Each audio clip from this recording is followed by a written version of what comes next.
रात के 2 बजे थे। पूरा शहर सो रहा था, लेकिन अर्जुन की आंखों में नींद नहीं थी। वो अपने कमरे की खिड़की से बाहर देख रहा था, जैसे कोई जवाब ढूंढ रहा हो। उसके सामने टेबल पर एक डायरी खुली हुई थी, जिसमें सिर्फ एक लाइन लिखी थी, मैं हर बार क्यों हार जाता हूं। अचानक उसे ऐसा लगा जैसे कमरे में कोई और भी मौजूद है। उसने पीछे मुड़कर देखा, कोई नहीं था। लेकिन फिर एक धीमी आवाज आई, क्योंकि तुम जीतना नहीं चाहते। अर्जुन चौंक गया, कौन है? आवाज फिर आई, मैं वही हूं जो तुम्हें हर बार रोक देता है। तुम्हारा डर, तुम्हारी आदतें, तुम्हारी सोच। अर्जुन का दिल तेज धड़कने लगा। अगर तुम सच में हो तो मुझे बताओ, मैं क्यों फेल होता हूं?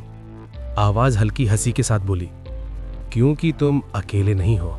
दुनिया के ज्यादातर लोग ऐसे ही फेल होते हैं, और मैं हर किसी के अंदर रहता हूं। अर्जुन एक आम लड़का था। सपने बड़े थे, लेकिन नतीजे हमेशा छोटे। हर बार कुछ शुरू करता, लेकिन बीच में छोड़ देता। हर असफलता के बाद वो यही सोचता, मेरी किस्मत खराब है। लेकिन उस रात वो आवाज उसे सच्चाई दिखाने वाली थी। पहला सच, लक्ष्य का भ्रम। आवाज बोली, तुम कहते हो कि तुम्हारा सपना बड़ा है, लेकिन सच यह है कि तुम्हें खुद नहीं पता तुम चाहते क्या हो। अर्जुन चुप हो गया। वो कभी इंजीनियर बनना चाहता था, कभी बिजनेस करना, कभी यूट्यूबर बनना। आवाज ने कहा, तुम हर दिन नया सपना देखते हो, लेकिन किसी एक के लिए पूरी मेहनत नहीं करते, और फिर कहते हो कि तुम फेल हो गए। मैकियावेली का कहना था, जिस इंसान का लक्ष्य साफ नहीं होता, उसकी मेहनत भी बेकार हो जाती है। दूसरा सच, आलस्य का जाल। आवाज थोड़ी गहरी हो गई। तुम्हें याद है, तुमने कितनी बार कहा कल से शुरू करूंगा? अर्जुन ने सिर झुका लिया। हर बार उसने प्लान बनाया, लेकिन कभी एक्शन नहीं लिया।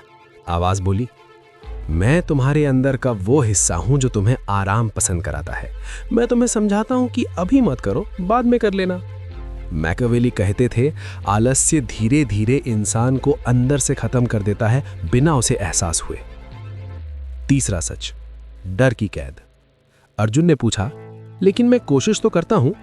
आवाज तुरंत बोली, झूठ। तुम कोशिश नहीं करते, तुम सिर्फ सोचते हो, क्योंकि तुम्हें डर लगता है हारने का, लोगों के मजाक का। अर्जुन को याद आया, उसने कई मौके छोड़े सिर्फ इसलिए क्योंकि उसे लगा वो सफल नहीं होगा। मैकियावेली का मानना था, डर इंसान को असफल नहीं बनाता, बल्कि कोशिश न करने का बहाना बन जाता है। चौथा सच, नकारात्मक सोच। आवाज ने धीरे से कहा, तुम हर दिन खुद से क्या कहते हो? अर्जुन ने सोचा, मैं नहीं कर सकता, मेरे पास रिसोर्सेज नहीं है, मैं दूसरों जितना अच्छा नहीं हूं। आवाज हंसी और फिर उम्मीद करते हो कि तुम जीत जाओगे। मैकियावेली कहते थे, जैसी सोच होगी वैसी ही जिंदगी बनती है।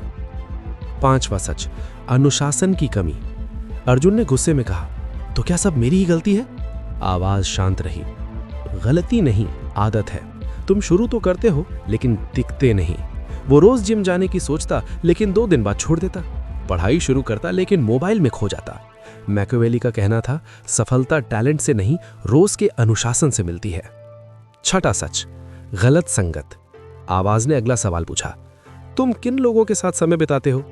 अर्जुन को अपने दोस्त याद आए, जो हमेशा टाइम पास करते थे, मजाक उड़ाते थे और मेहनत से दूर भागते थे। मैकियावेली कहते थे, जैसे लोगों के साथ रहोगे वैसे ही बन जाओगे। सातवां सच, सीखने से भागना। आवाज बोली, तुम नई चीजें सीखते क्यों नहीं? अर्जुन ने जवाब दिया, कठिन लगता है। आवाज हंसी और आसान चीजें तुम्हें कहीं नहीं ले जाएंगी। मैकियावेली का मानना था, जो सीखना बंद कर देता है, वो बढ़ना भी बंद कर देता है। आठवां सच, जल्दी हार मान लेना। अर्जुन की आंखों में आंसू आ गए। मैंने कोशिश की थी, आवाज ने कहा, लेकिन कितनी बार? 1 बार, 2 बार? सच्चाई यही थी, अर्जुन हर बार थोड़ी मुश्किल आते ही हार मान लेता था। मैकियावेली कहते थे, असली हार तब होती है जब इंसान कोशिश करना छोड़ देता है। 9वां सच, समय की बर्बादी। आवाज ने धीरे से कहा, तुम्हारा सबसे बड़ा दुश्मन क्या है पता है? अर्जुन ने पूछा, क्या? तुम्हारा मोबाइल। घंटों सोशल मीडिया, वीडियो, बेकार की चीजें, और फिर शिकायत, मेरे पास समय नहीं है। मैकियावेली कहते थे, समय को जो बर्बाद करता है, समय उसे बर्बाद कर देता है। आखिरी सच, खुद से झूठ। अब कमरे में सन्नाटा था। आवाज धीरे धीरे गायब होने लगी। मैं तुम्हारे अंदर ही हूं, और जब तक तुम खुद से झूठ बोलते रहोगे, मैं तुम्हें रोकता रहूंगा। अर्जुन ने कांपते हुए पूछा, तो मैं क्या करूं? आवाज आखिरी बार बोली, सच स्वीकार करो और बदलना शुरू करो। अगली सुबह अर्जुन ने अपनी डायरी खोली और लिखा, मेरा लक्ष्य क्या है, मुझे क्या बदलना है, आज मैं क्या करूंगा। उसने छोटे छोटे कदम उठाने शुरू किए। कोई जादू नहीं हुआ, लेकिन धीरे धीरे उसकी जिंदगी बदलने लगी। मैकियावेली का कहना साफ था, अधिकतर लोग इसलिए फेल नहीं होते क्योंकि उनके पास टैलेंट नहीं होता, बल्कि इसलिए क्योंकि वो अपनी ही आदतों और सोच के गुलाम बन जाते हैं। अगर इंसान अपने डर, आलस्य और बहानों को पहचान ले और उन्हें बदलने की हिम्मत कर ले, तो वही इंसान सफल भी बन सकता है। हर इंसान के अंदर एक आवाज होती है जो उसे रोकती भी है और आगे भी बढ़ा सकती है। फैसला सिर्फ तुम्हारा है। तुम उस आवाज के गुलाम बनोगे या उसे हराकर अपनी कहानी खुद लिखोगे।